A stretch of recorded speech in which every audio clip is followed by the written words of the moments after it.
News special report. I'm Jericka Duncan in New York. The 39th president of the United States, Jimmy Carter, has died. He was 100 years old. Earlier this year, CBS News was there as the former president watched a military flyover in honor of his milestone birthday from his backyard in Plains, Georgia.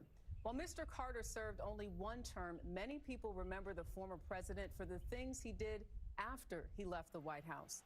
Jimmy Carter transformed the role of ex-president and became a fierce defender of human rights.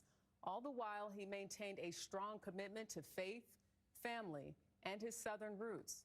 Nora O'Donnell looks back at the life and times of the man from Plains. My name is Jimmy Carter, and I'm running for president. He won the Democratic presidential nomination in 1976. I, Jimmy Carter, do solemnly swear. And beat incumbent President Gerald Ford to become the nation's 39th president. James Earl Carter Jr. was born in 1924 in Plains, Georgia. He studied nuclear science at the U.S. Naval Academy, and while there, he fell in love with Rosalind Smith, also from Plains. They married in 1946 and raised 4 children. Jimmy and Rosalind were partners in the family business, which moved from peanuts to politics. Mr. Carter served 2 terms in the Georgia State Senate and in 1970 was elected governor.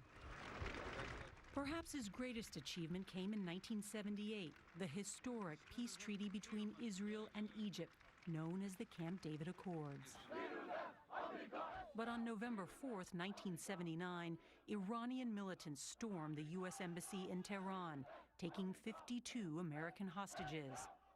A year later, with Americans still held hostage overseas and inflation soaring at home, Jimmy Carter lost his re-election bid in a landslide to Ronald Reagan. Carter went on to have greater success in his post-presidency. He was awarded the Nobel Peace Prize in 2002 and remained one of the most active former presidents in history. But early in 2015, Mr. Carter announced he had cancer that had spread to his liver and his brain. All right, I see you're wide awake. Faith was a constant guiding force in the president's life.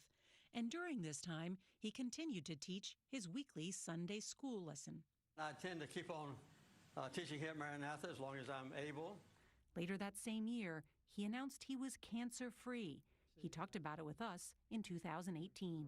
I was prepared to go, but things turned out for the better. In October, surrounded by family and friends, Mr. Carter had his 100th birthday party in the backyard of his home in Plains, Georgia.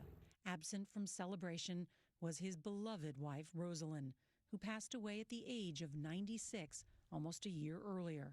The pair were the longest married first couple in American history.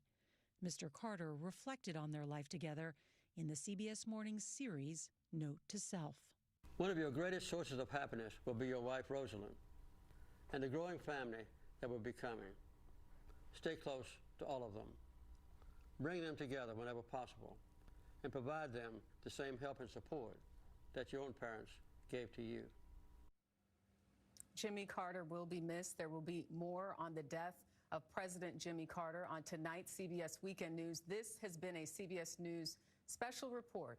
I'm Jericka Duncan in New York.